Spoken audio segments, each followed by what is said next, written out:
Kayamkulam MSM college ഹോസ്റ്റലിൽ രാത്രികാലങ്ങളിൽ അജ്ഞാതരുടെ സാന്നിധ്യമെന്ന് പരാതി. ഒരാഴ്ചയായി തങ്ങൾ ഭീതിയിലാണെന്നും അധികൃതർ നടപടിയെടുക്കുന്നില്ലെന്നും വിദ്യാർത്ഥികൾ ആരോപിച്ചു.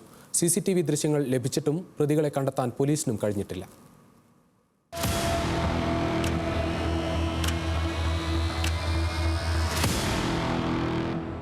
കായംകുളം MSM കോളേജിന്റെ വനിതാ ഹോസ്റ്റൽ ജൂലൈ 30 ചൊവ്വാഴ്ച പുലർച്ചെ ഉറക്കമെഴുന്നേറ്റ് ശുചിമുറിയിൽ പോയ പെൺകുട്ടി അലറിക്കരഞ്ഞു.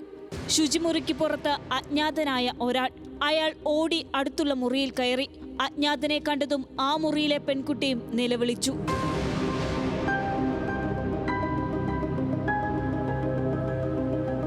ഹോസ്റ്റലിലെ പെൺകുട്ടികൾ ഭീതിയിലായി. അവർക്ക് പരാതിപ്പെടാൻ അവിടെ വാർഡൻ ഉണ്ടായിരുന്നില്ല. പാചകം ചെയ്യുന്ന 2 സ്ത്രീകൾ മാത്രം. കോളേജ് അധികൃതരെ വിവരമറിയിച്ചു. അവർ വനിതാ സെക്യൂരിറ്റിയെ നിയോഗിച്ചു. പക്ഷേ പ്രയോജനമുണ്ടായില്ല. അടുത്ത ദിവസം മറ്റൊരു പെൺകുട്ടിയുടെ ജനാലയ്ക്കൽ അസാധാരണ ശബ്ദം.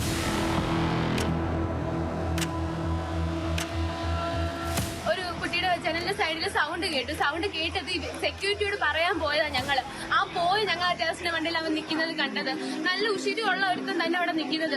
ഹോസ്റ്റലിലെ 80ഓളം പെൺകുട്ടികൾക്ക് ഊണും ഉറക്കവും നഷ്ടപ്പെട്ടു.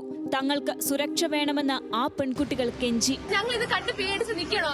ഞങ്ങളുടെ ഉറക്കം പോയിട്ട് 5 ദിവസത്തിൽ കൂടുതലായി. ഞങ്ങൾ ആരും ഉറങ്ങുന്നില്ല. അതിനൊക്കെ ആഹാരം കഴിക്കാൻ കൂടി ഞങ്ങൾക്ക് പറ്റുന്നില്ല.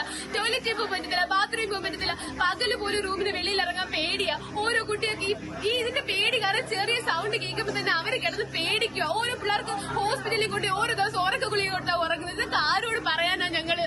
അധികൃതർ പോലീസിൽ പരാതിപ്പെട്ടു. കായംകുളം ഡിവൈഎസ്പിയുടെ നേതൃത്വത്തിൽ ഹോസ്റ്റലിൽ പരിശോധന. പോലീസുകാർ ഹോസ്റ്റലിൽ കയറിയിറങ്ങി. അതിനിടെ 4 തവണ അജ്ഞാതർ ഹോസ്റ്റലിൽ കടന്നു. അസാധാരണ ശബ്ദങ്ങളും ടോർച്ചടിക്കുന്നതും തുടർന്നു. CCTV ദൃശ്യങ്ങൾ ലഭിച്ചിട്ടും പോലീസ് നടപടിയെടുത്തില്ല.